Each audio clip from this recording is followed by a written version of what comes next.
What's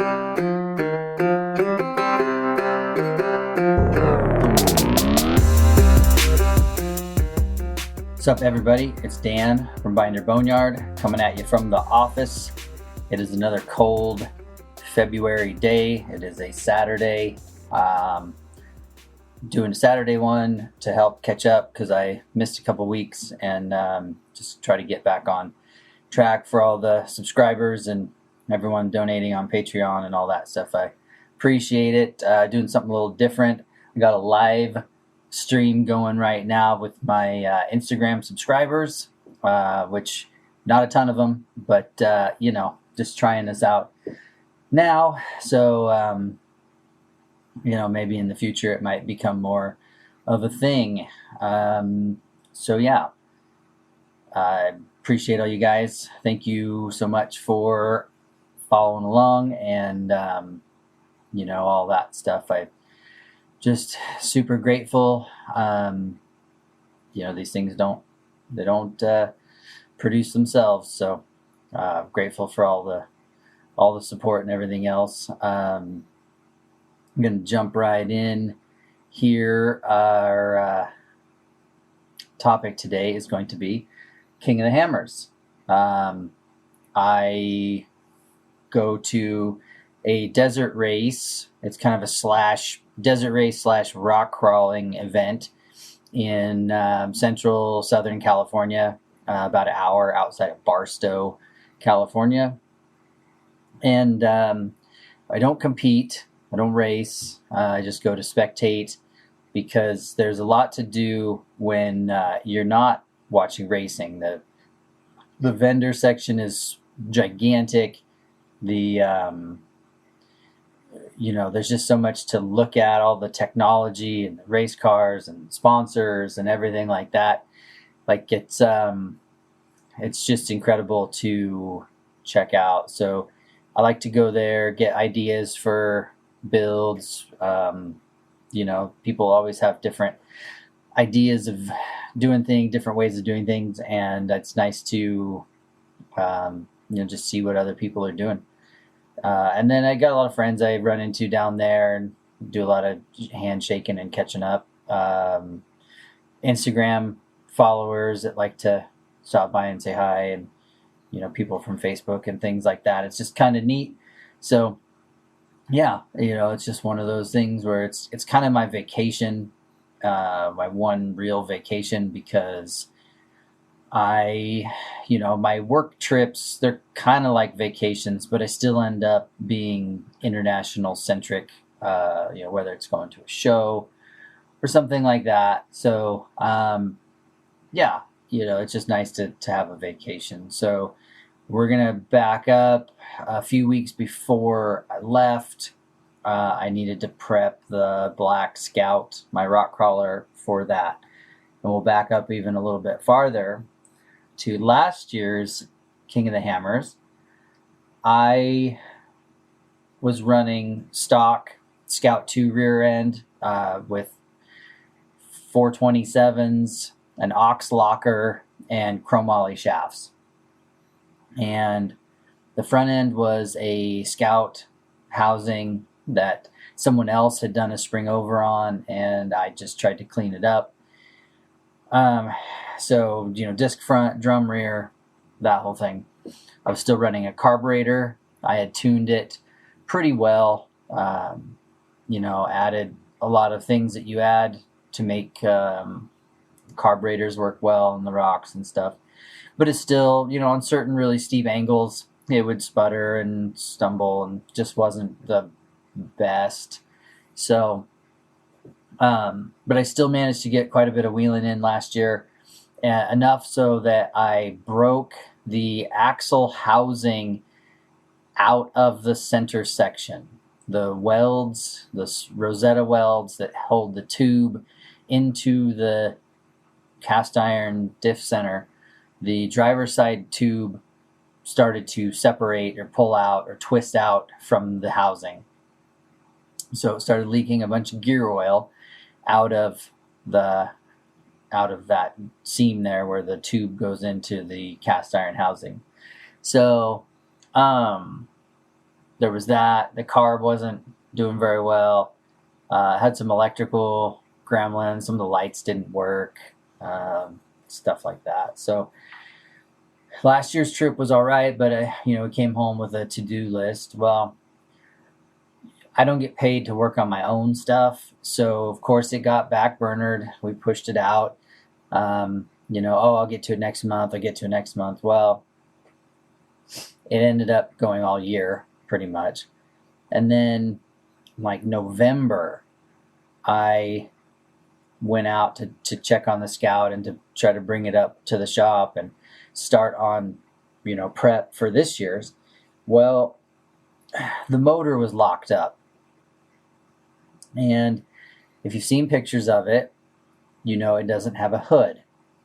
And so normally when it sits out, I have a tarp over it, covered, keeping the engine sealed up. And what happened was, at some point over a weekend when I wasn't here, or a day, whatever, the tarp got blown back, and some rain and some snow got onto the engine. And it filled the number 6 cylinder up with ice, water, whatever. So when I went to try and start it, it was just frozen solid. Well, I assumed that the rings had rusted to the cylinder wall. That was my assumption, because normally when they get water in them, they get rusty and they seize up like that. Well, Steve had a thought that maybe water was in a cylinder and had turned into a block and just a solid chunk of ice in there. So we brought it in and let it warm up in the shop overnight, and sure enough, it turned over by hand once the engine melted. So put some fluid down the intake and in the spark plug holes to try and just make sure that the cylinder walls were clean, and got some lubricant on them when I'm turning it over by hand, because I don't dare run it over with the key. So then change the oil, put in new spark plugs, and then while we were in there, put the Sniper on. We did a Sniper fuel injection, which, man and woman, you just can't beat it. Like off-road, hitting the bumps, big rocks, off camber, twisty, wound up, you just can't beat injection, whether it's propane or gas or diesel. Like, just to have a predictably running engine at any angle and any terrain is so helpful. It's less stress, it's more predictable, it lets you concentrate on looking where you're going and steering and all the other things you need to pay attention to when you're in the big rocks, and not have to worry about keeping the engine running all the time. So we got the motor going, did a little tune-up, put the Sniper on, and I started into the axles. And earlier in the year, last year, we'd gotten some axles in as part of a trade deal. I don't normally do trades, but whatever. These axles had chromoly shafts and supposedly had lockers and whatnot. Well, we got them open and they were full of mud and water, and pretty much all the bearings in the axle wheel ends were all ruined. Just rusty, solid rust, mud, seals didn't work, whatever. The differentials, because they had gear oil in them, they did a little bit better, but there was still some rust in, some of the teeth, and then on the edges of some of the bearings, they were rusty. But because it's the trail truck, I decided that I would just run it. And so we did have to rebuild everything. If you've seen any of the Instagram, you would see that, I did all of it, bearings and seals and tube seals. And so I ended up going through all that. Well, the front end ended up being a Chevy housing that had been narrowed by the previous owner. So I had heavier tubes and a few little things going for it like that. The rear end was still a Scout 2 housing, so put that in. I had to put new perches on, and so I could change the pinion angle. And then we did new shackles, front and rear, also because I had bent the bejesus out of the shackles the year before. So went through the housings, and then we also did rear disc this time because being a trail truck, I don't mind it. On some of the street drivers, I'm not a fan of the rear disc because you have to use Cadillac calipers if you want to have a parking brake. And the Cadillac calipers are terrible. They don't stay adjusted. It's constantly a fight keeping the rear brakes working. So we ended up using our disc brake kits use S10 calipers if you're not going to use a parking brake. So got S10 calipers on there, decent pads, rotors, and a four-wheel disc proportioning block. So Steve plumbed up some new lines and put in a four-wheel disc proportioning block. So then I went to work. I swapped my old knuckles onto this new front end because his knuckles were at a different kind of high steer and they were set up differently, and I just didn't like it. So I just transferred my knuckles right over onto this other 44 and then repacked the bearings and put new seals in and put her together. That way, put the high steer back on. I had to redo the ram mount because I've got hydraulic assist, so redid that, and it all worked out pretty well. The new axles have 488 gears, which I never complain about, a little bit lower gear in a trail truck. The rear end had a spool, and the front end had a Lockrite. And the Lockrite only popped on me once this whole trip, which was pretty nice. So, I'm not a super fan of the lunchbox lockers, but in this case, I wasn't going to complain. I also redid some of the shock mounts, just kind of updated it, changed the U-bolts, just made it a little bit better. What else did we do? We got the lights working again, changed some relays, figured out why some things weren't working, and that was it. Loaded her in the trailer after that. Black truck, got a little bit of maintenance, but not as much as I'd wanted. The transmission was leaking a little bit, and I just ran with it, and we'll talk about that a little bit later. But anyway, the other thing that had to happen was I was delivering an engine to a customer in Santa Rosa, California. It was an engine we broke in on the stand and got it all dialed in and ready for them to install at the shop down there. So we loaded that onto the flatbed and strapped it down real well, and I took that to Santa Rosa to help offset some of the costs of the trip, which was nice. So then, continue from Central Oregon, Santa Rosa, then went down to Bakersfield, hung a left, went up the 58 over Tehachapi. I was real tired, and so I stopped in Tehachapi and slept in the truck, which is pretty standard for me. And then the next morning, rolled into Barstow, hit the Walmart, grabbed some supplies and stuff for the week because I will be out there for like 8 days. And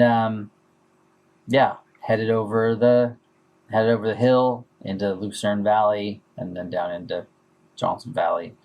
Got into they call it Johnson Valley. It's a dry lake bed. That's where all the Hammers trails are. You go in on Boone Road, head in there. It was already very busy because it spans 3 weekends. The first weekend was a motorcycle race called King of the Motos, which is they call it hard enduro, so very hard off-road motorcycle race. And then the next weekend is they don't like it when you call them trophy trucks, but they call it like T1 and T2. Those were the very fast desert trucks, but they also have added some smaller classes, and they have class 11 now, which is the Volkswagen Beetle. And then there's a 1600 class, which is a Volkswagen powered buggy, and a few other things. So I got there the Friday of the desert of the T1, T2 race, and it was already crowded, like really crowded. Normally where we camp, there's hardly anybody around us until later in the week, and we have, some space. And I was able to find a spot just barely. And I get in there, and then I had to throw out some caution tape bullshit to keep people from trying to park next to me, because Jeff from IH Parts America was going to be there with their rented motorhome and his truck Hideous. So I had to fight people off of the spot next to me because it was crowded, and which is crazy because the desert is gigantic. But people like to be up where I'm at because we're above town. We're up on a hillside kind of, and so it gets us above the dust and kind of keeps you out of the way a little bit. The downside is the wind. When it gets windy, that hillside just gets beat. And so anyway, I get there, unload, start to get situated, and kind of just got my bearings, walked down into town, which was tough. My arthritis had started flaring up. My knee was all swollen, and my foot started swelling up, and it made it very unenjoyable to walk. It was about 150 yards from camp to Hammertown, and Hammertown is where all the vendors are, and the food and bathrooms and everything. So I'm making 2 or 3 trips a day into Hammertown sometimes, just because whatever reason. They have the Monster truck is there, not like Monster Truck Car Crusher, but Monster energy drink. Shout out Monster. Their semi is there, and they give out free Monster for the whole week. So why wouldn't I go down there? So I drank my weight in Monster, like I do every year. And so I'm hiking back and forth. My knee is all jacked up, my foot's swollen, and I'm just eating Advil, and it helps a little bit, but it's not repaired. Of course, I can't get into the doctor for 2 more months because of everything else. So anyway, so take the Scout out, start running around, and I noticed that the alternator isn't charging unless I'm at 2,500, and then it'll charge. Belt's tight, nothing's making noise, everything, the whole wiring's good. So just out of sheer luck, I ended up bringing an alternator for my pickup, the black truck, because I have a 70 amp alternator on it right now, or at the time. And when I turn on all the accessories, all the cooling fans, stereo, heater, wipers, lights, trailer lights, all that, it actually draws more power than the alternator can produce. So I had another alternator made that was 110 amps and bolt right in. So I'm like, okay, I guess this is a sign. So I took the alternator off of the black truck, the 70 amp one, and I put it on the Scout, and it worked great, just like it's supposed to. Then I put the fancy alternator on the black truck, and it doesn't charge. And I went and looked at it, googled some wires, and sparks shot out of the inside of the alternator, came shooting out the back. I didn't touch the wire to anything. It was just the inside of the alternator was, I don't know, something's wrong inside. So now I'm kind of screwed. So thank God Jeff hadn't got there yet. So I messaged Michael, his counter guy at IH Parts, and said, hey, I need an alternator. Can you please throw it in? And so luckily they had a high amp one they could bring. So they brought it with them when they got there on Monday. So I ended up running around in the Scout, did some, light wheeling, just kind of checking out the lay of the land.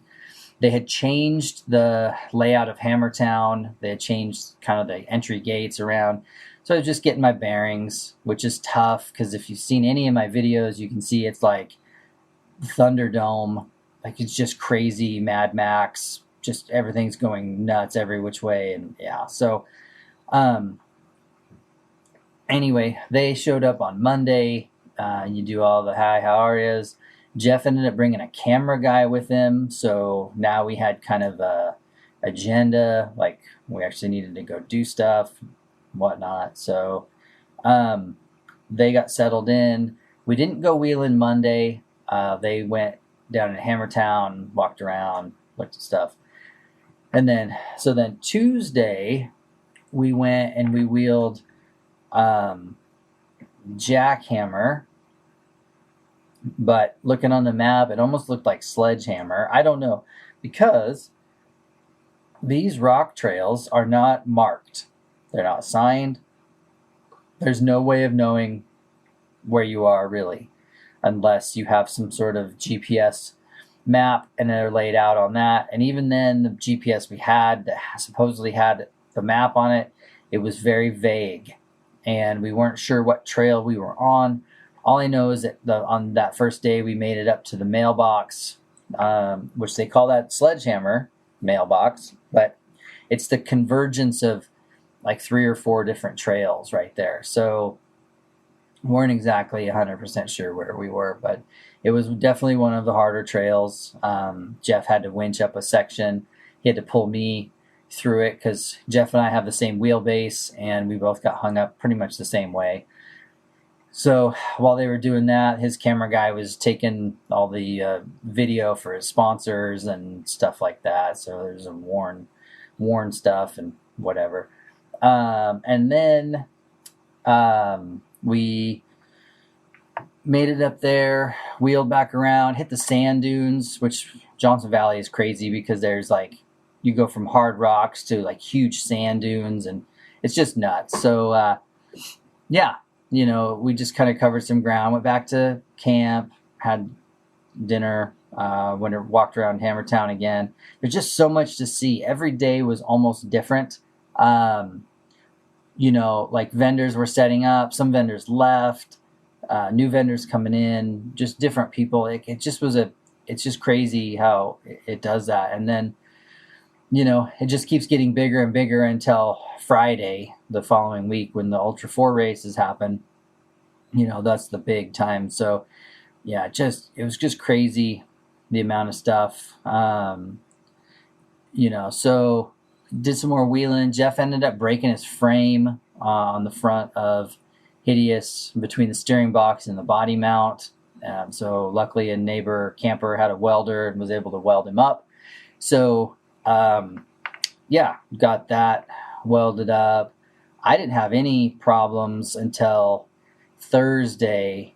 I had a fan relay go out, so my trans and power steering fans weren't running.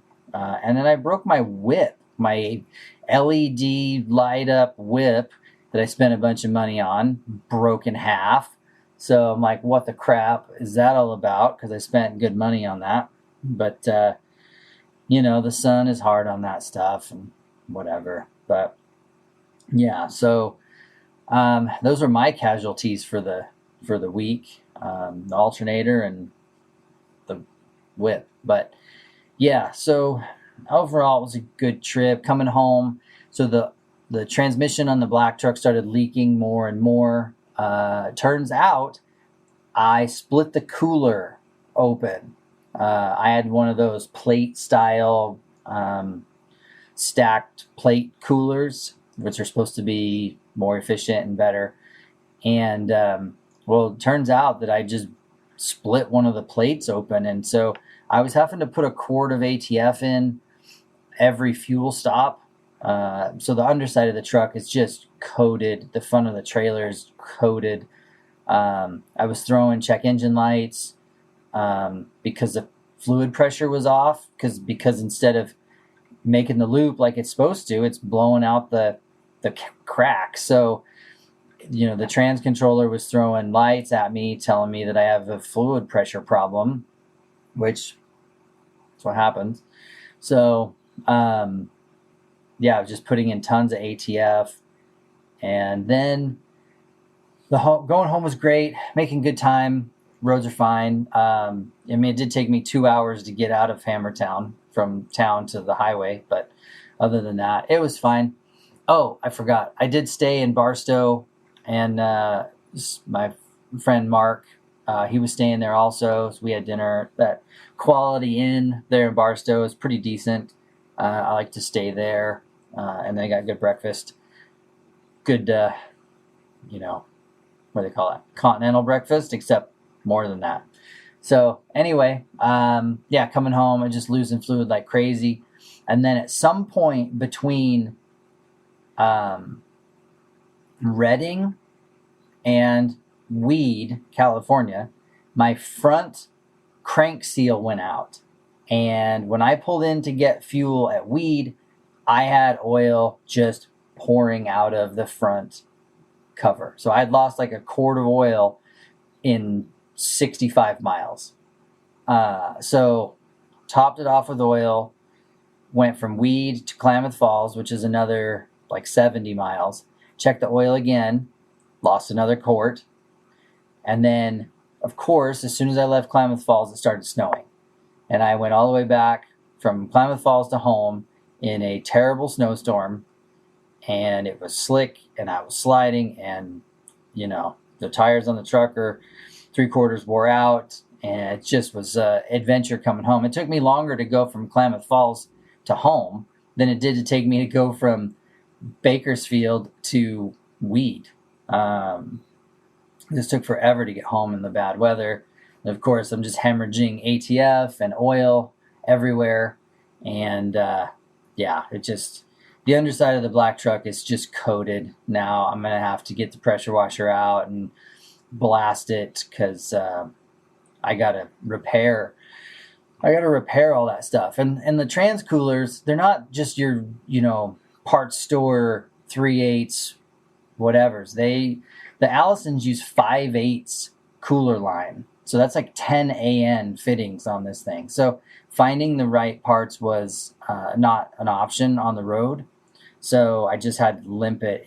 Worst case scenario, I would have looped the hoses together and then not run with a cooler. The problem with that is if I got into a position where I was slipping a lot, like first and second gear, it gets hot fast. Once the converter locks up, there's no slip or very little slip, and the transmission can stay cool. But when the torque converter is slipping, it builds heat fast. So I just risked it, monitored the fluid, kept it going. The check engine light would tell me when things were getting bad. Or I say check engine, but it's a check transmission light. Would tell me when I needed to check stuff. So I just kind of kept her going, and it worked out. But yeah, the black truck's down for a little while now with all these repairs that I need to do. Oh yeah, and I broke the exhaust.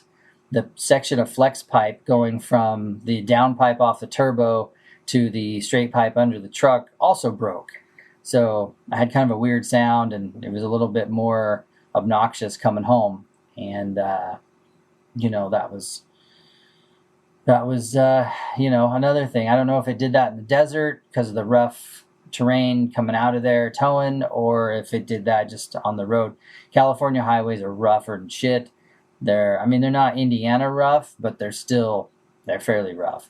And so it could have broke the exhaust there as well. But anyway, Coming home, yeah, I mean, just tried my best to get home. And I did, about 2 hours behind schedule just because of everything. But it did make it. Black truck is safe and sound at the shop now, and I will tear into it. I've got some hauls next month I got to do, so I'm going to have to get on the stick and get those parts ordered and repaired. But anyway, that was the King of the Hammers adventure for 2023. I appreciate you guys listening. Hopefully it wasn't too monotonous, and I appreciate you all very much. So until next time, I'm Dan from Binder Boneyard.